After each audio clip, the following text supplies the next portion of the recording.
मेहनती किसान, बदलते भारत की शान। इस धरा की माटी पर लिखनी एक नई कहानी है, जैविक खेती के बल पर लानी सुबह सुहानी। देखिए धरती का अमृत जैविक खेती, मंगलवार से रविवार शाम 4:30 बजे दूरदर्शन किसान पर।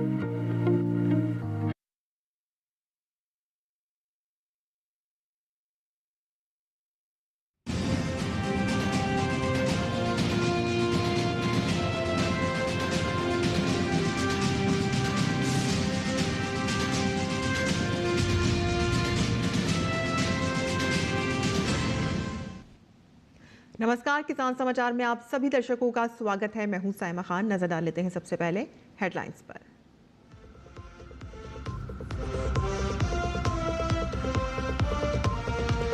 प्रधानमंत्री नरेंद्र मोदी ने राज्यसभा में राष्ट्रपति के अभिभाषण पर हुई चर्चा का दिया जवाब। कहा कि विश्वासघात करने में कांग्रेस ने किसानों को भी नहीं छोड़ा। पीएम किसान सम्मान निधि से किसानों के खातों में गए 4 लाख करोड़ रुपए। महिलाओं के जीवन में आया सकारात्मक बदलाव।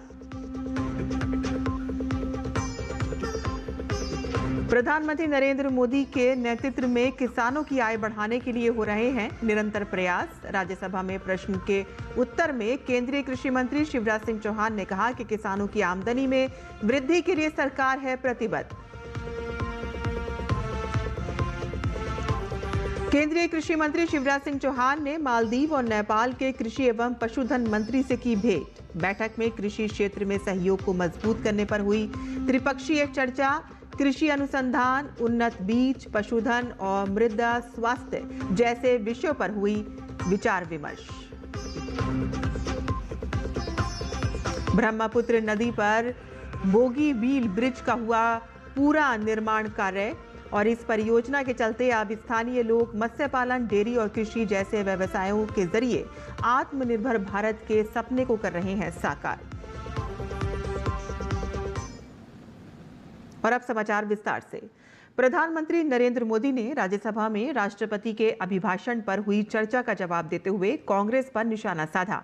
उन्होंने कहा कि विश्वासघात करने में कांग्रेस ने किसानों को भी नहीं छोड़ा। 10 करोड़ किसान ऐसे हैं कि जिनके पास 2 हेक्टेयर से कम जमीन है, उनकी ओर देखा तक नहीं गया और बड़े को संभालने की राजनीति करते रहे।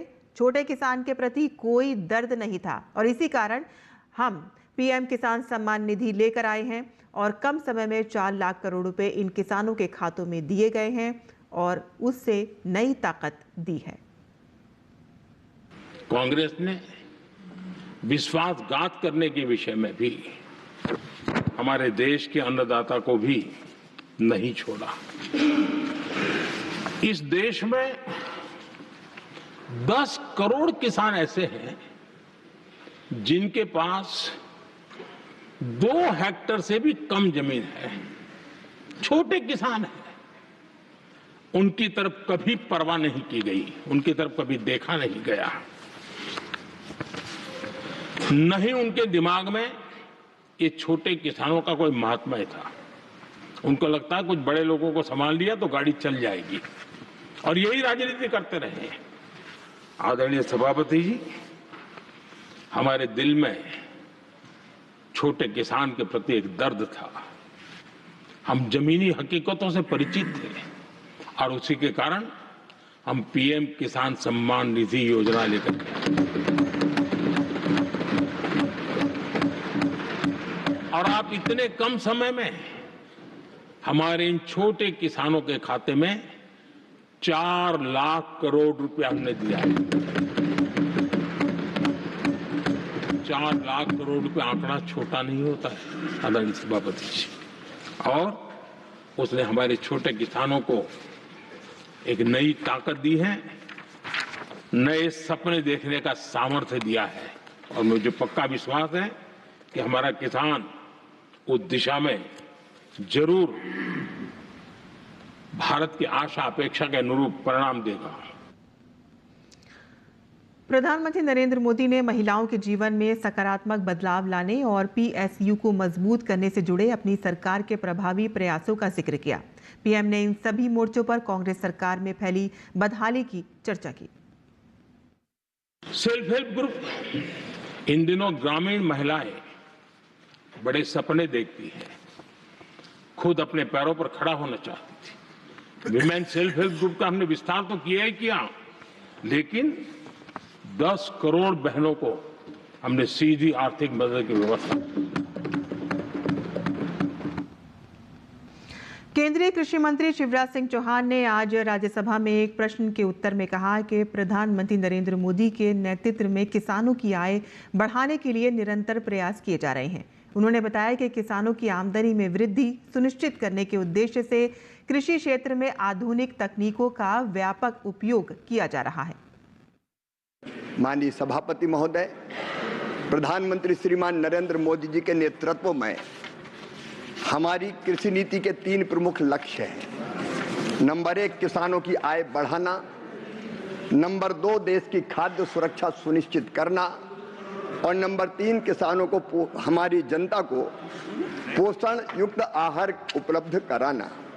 और इसके लिए 6 सूत्रीय रणनीति हमारी। 1, उत्पादन बढ़ाना।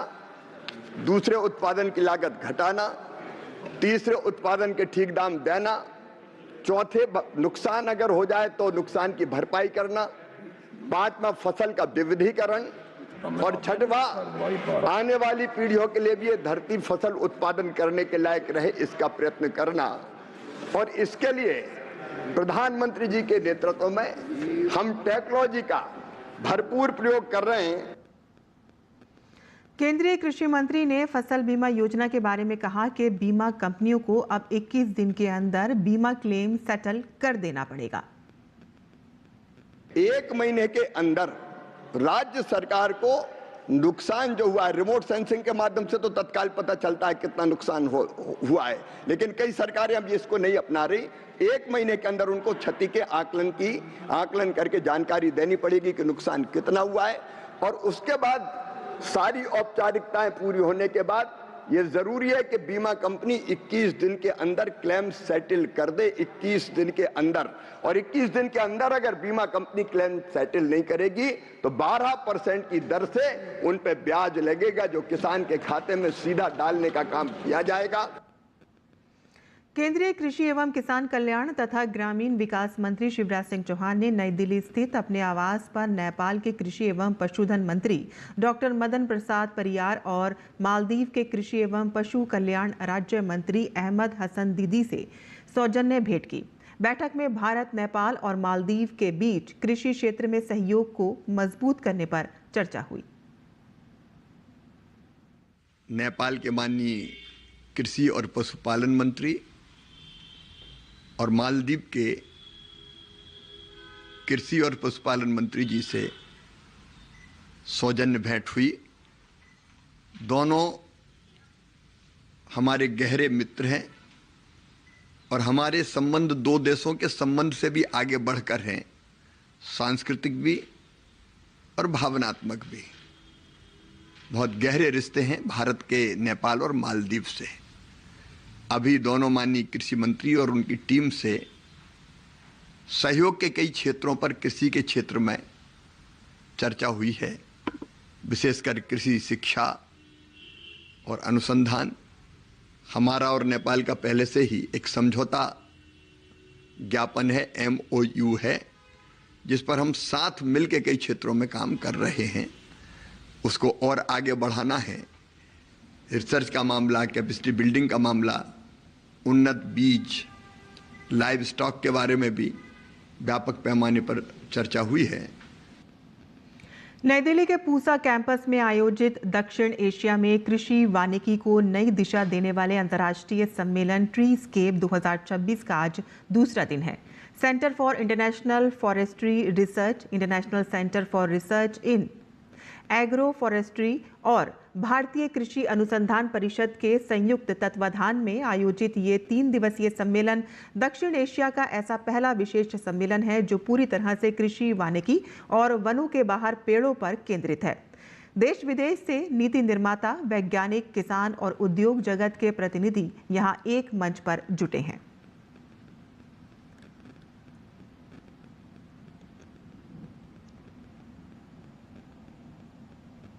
ट्रीस्केप 2026 और इसके उद्देश्य के बारे में जानने के लिए हमारे संवाददाता शमीम अख्तर ने बात की centre for international forestry research और international centre for research in agroforestry के कंट्री डायरेक्टर मनोज डबास से। जलवायु परिवर्तन, घटती हरियाली और किसानों की चुनौतियों के बीच समाधान की दिशा में एक मंथन है ट्रीस्केप 2026, जिसके आयोजन में C4 इक्राफ के कंट्री डायरेक्टर मनोज डबास का सबसे बड़ा रोल है। आइए उन्हीं से जानते हैं कि ये क्या है और किसानों के लिए ये कितना अहम है। ट्रीस्केप्स 2026 उन सब स्टेक होल्डर्स को एक मंच पे लाने का प्रयास है जिनकी आवश्यकता भारत को अपनी पूरी क्षमताओं के इस्तेमाल करने के लिए, पेड़ों की पैदावार बढ़ाने के लिए ज़रूरत है। ट्रीस्केप 2026 दक्षिण एशिया के लिए क्यों अहम माना जा रहा है?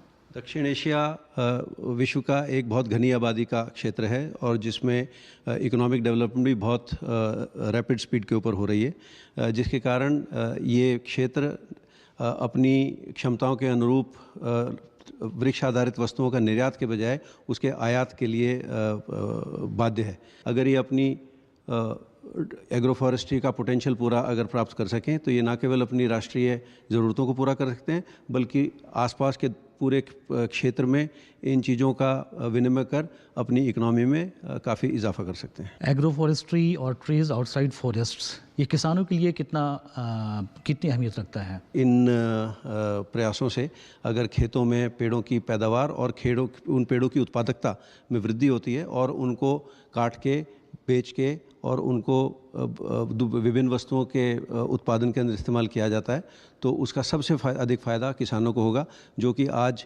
जलवायु परिवर्तन की समस्या से भी जूझ रहे हैं। और जब खेतों के अंदर पेड़ों की संख्या बढ़ती है तो हमारा जो पूरा एग्रीकल्चर सेक्टर है वो क्लाइमेट रेजिलिएंट बनता है। पेड़ों को लगाने के लिए प्रमोट करने की बात है। हम किसानों को पूरी सुविधाएं प्राप्त करेंगे तो किसान अपने आप पेड़ लगाएगा और उसको अपने आप बेचेगा। हमको सिर्फ किसानों के आगे जो अड़चने हैं उनको दूर करना है, और वो अड़चने कई तरह की हैं। जैसे हमारे को उत्तम क्वालिटी की पौध नहीं मिलती, जैसे हमारे को बैंक पेड़ों के लिए उस तरह से ऋण वगैरह नहीं देते जैसे खेती की बाकी फसलों के लिए देते हैं। पेड़ों के खरीदने बेचने के लिए उस तरह का मंडी सिस्टम नहीं है जैसा कि खेती के लिए। तो अगर हम किसानों के आगे से अड़चने हटा दें तो पेड़ों के जरिए हम देश के अंदर दूसरी हरित क्रांति ला सकते हैं। ट्रीस्केप्स 2026 से क्या ठोस नीतिगत फैसले आने की आपको उम्मीद है?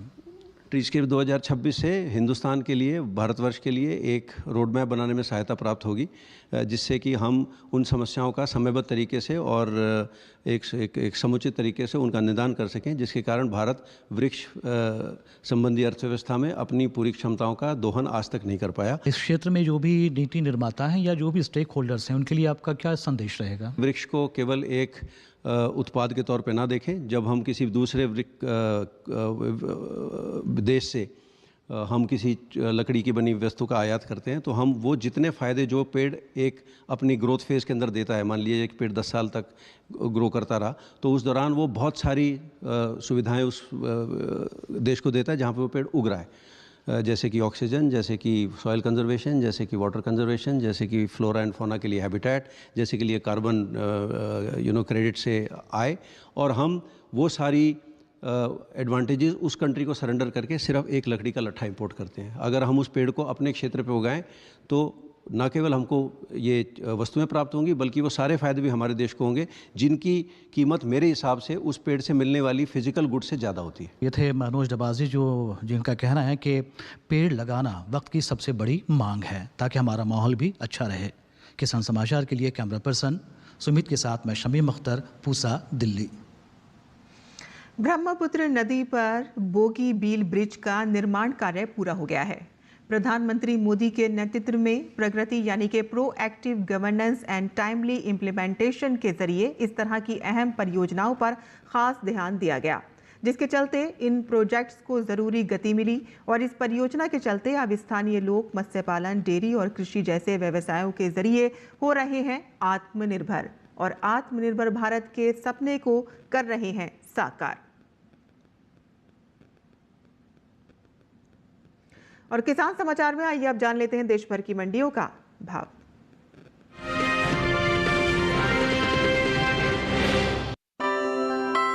रबी चने की बुआई में इस बार बढ़त देखने को मिली। कृषि मंत्रालय की ओर से 29 दिसंबर को जारी किए गए आंकड़ों से पता लगा है कि रबी चने की बुआई का रकबा पिछले साल की तुलना में करीब 4.66 हजार हेक्टेयर आगे रहा। साल 2025-26 के लिए रबी चने की बुआई अब तक 95,88,000 हेक्टेयर में हो चुकी है, जबकि बीते साल इस दौरान रबी चने की खेती 91,22,000 हेक्टेयर में हुई थी। फिलहाल मंडियों में इन दिनों चने की आवक सामान्य देखने को मिल रही है। हाजिर भाव पर नजर डालें तो एक्मार्क नेट के मुताबिक 5 फरवरी को ज्यादातर मंडियों में सौदे उठापटक के साथ हुए। गुजरात की अमरेली मंडी में 4 फरवरी को चने का भाव रहा 5,250 रुपए। 5 फरवरी को इसके भाव में कोई बदलाव देखने को नहीं मिला और चना 5,250 रुपए पर बना रहा। राज्य की ही जामनगर मंडी में इस दौरान तेजी के साथ कारोबार हुआ। यहाँ 4 फरवरी को चने का भाव था 4,800 रुपए।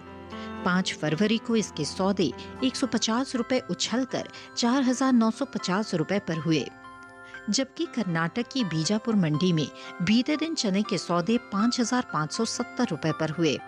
गुरुवार के दिन इसके भाव में 170 रुपए की गिरावट आई और चना हो गया 5,400 रुपए।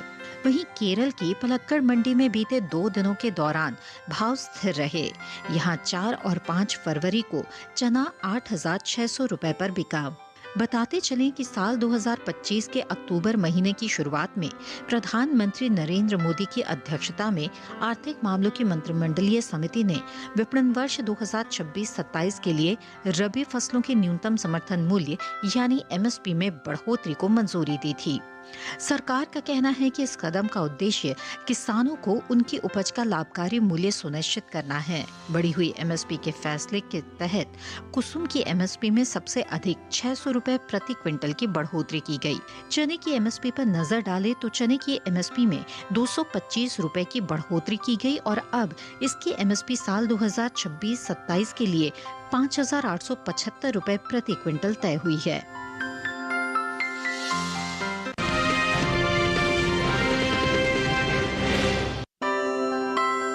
मंडियों में इन दिनों लहसुन की आवक सामान्य है।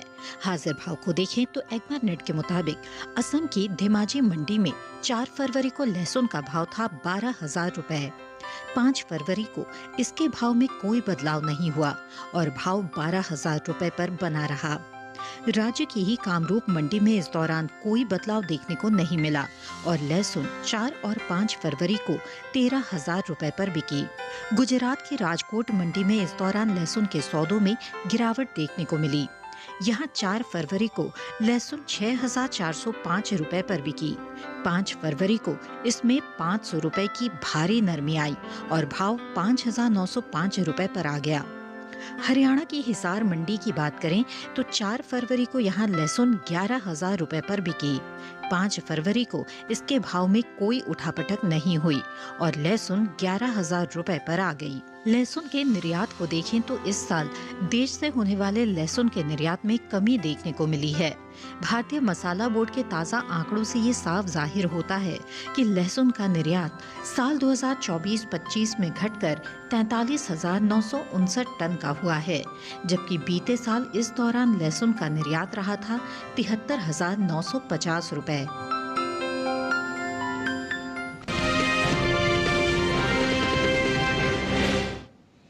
और मंडी खबर के बाद अब बात कर लेते हैं मौसमी खेती की। किसान इस मौसम में कैसे रखें अपनी खेती का ख्याल, आइए देखते हैं। नमस्कार, आप देख रहे हैं डीडी किसान। मैं हूं AI कृष और आज हम भारत के विभिन्न राज्यों में होने वाली खेती किसानी से संबंधित सलाहों के बारे में पूरी जानकारी देंगे। अरुणाचल प्रदेश में धान की कटाई जारी रखें। यहाँ के किसान पत्ता गोभी, फूल गोभी, गांठ गोभी और ब्रोकली की कटाई या तुड़ाई भी करते रहें।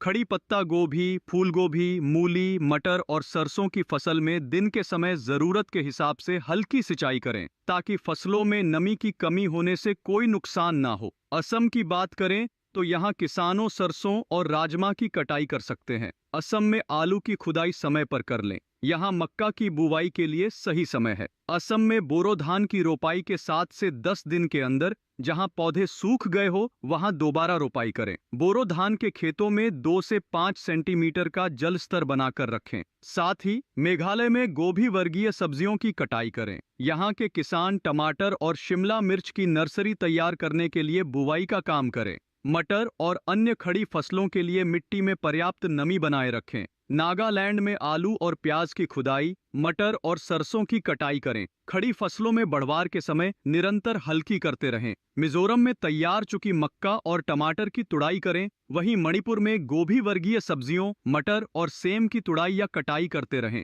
मिजोरम में खरीफ से पहले बोई जाने वाली धान के लिए नर्सरी की तैयारी करें। धान की नर्सरी बोने के लिए अच्छी गुणवत्ता का बीज एकत्रित करें।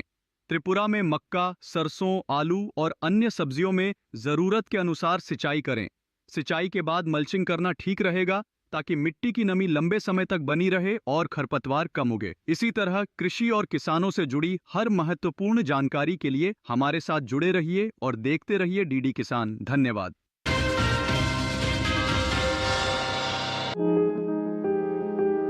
लौकी को गर्मी और बरसात दोनों में बोया जा सकता है। मैदानी भागों में गर्मी की फसल की बुआई की जा सकती है। बुआई से पहले खेत से खरपतवार को पूरी तरह से साफ कर लें और जमीन को समतल कर लें।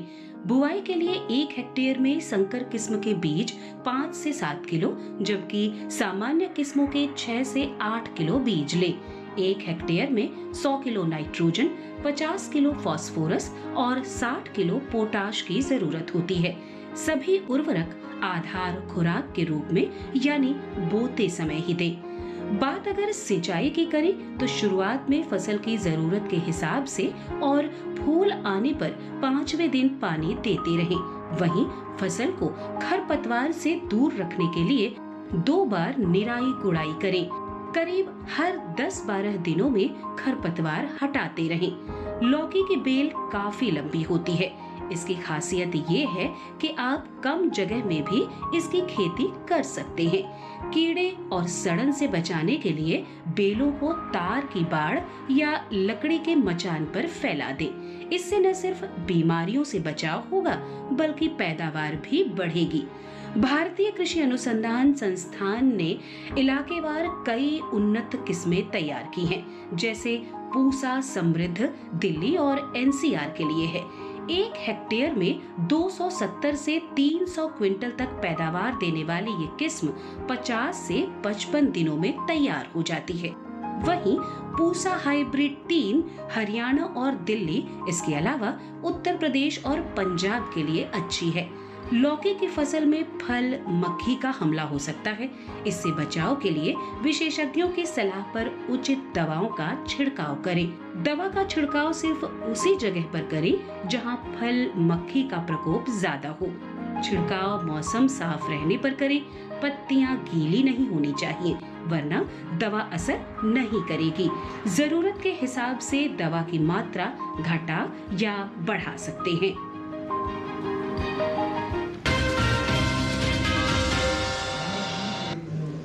और खेती किसानी के साथ साथ आइए नजर डाल लेते हैं कुछ और महत्वपूर्ण खबरों पर। खास खबर में प्रधानमंत्री नरेंद्र मोदी ने आज परीक्षा पे चर्चा के नवे संस्करण में एग्जाम वॉरियर्स को परीक्षा से पहले कुछ जरूरी टिप्स दिए और उनका तनाव दूर किया। प्रधानमंत्री नरेंद्र मोदी ने छात्रों से कहा कि वो पढ़ाई में अपने पैटर्न पर भरोसा रखें और आसपास से आ रहे सुझावों पर भी गौर करें।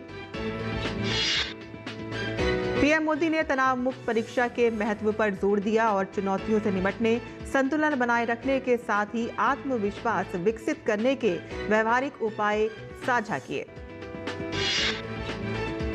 केंद्रीय मंत्री धर्मेंद्र प्रधान ने परीक्षा पे चर्चा के नवे संस्करण पर कहा कि टिप्स के माध्यम से बच्चों के आत्मविश्वास को बढ़ाना, बच्चों को समग्र विकास की ओर ले जाना और इसके लिए प्रधानमंत्री मोदी ने प्रयास किया है। भारतीय रिजर्व बैंक के गवर्नर संजय मल्होत्रा की अध्यक्षता वाली मॉनेटरी पॉलिसी कमेटी यानी कि एमपीसी ने वित्त वर्ष 26 के लिए अपनी छठी और आखिरी 2 महीने की पॉलिसी मीटिंग के बाद रेपो रेट का फैसला सुनाया, जिसके अनुसार ब्याज दर 5.25% ही रहेगा। आरबीआई के गवर्नर ने जानकारी दी है कि देश में आर्थिक मजबूती है और वैश्विक चुनौतियों के बावजूद घरेलू कारणों से वृद्धि की रफ्तार कायम है। लोकसभा में आज फिर से विपक्षी सदस्यों के शोर शराबे के कारण प्रश्नकाल नहीं चल सका, जिसके बाद लोकसभा की कार्रवाई सोमवार सुबह 11 बजे तक के लिए स्थगित कर दी गई।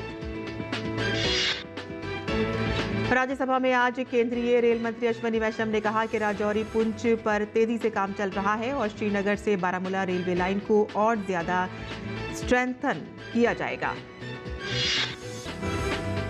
केंद्रीय गृह मंत्री अमित शाह 2 दिवसीय दौरे पर जम्मू कश्मीर में हैं। जम्मू हवाई अड्डे पर पहुंचने पर उपराज्यपाल मनोज सिन्हा ने गृह मंत्री का स्वागत किया। मेघालय के पूर्वी जयंतिया हिल्स जिले में हुए हादसे के बाद राहत बचाव कार्य आज दूसरे दिन भी जारी है। एनडीआरएफ की टीम ब्लास्ट वाली जगह पर मौजूद है। किसान समाचार में आज के लिए बस इतना ही। अनुमति दें। नमस्कार।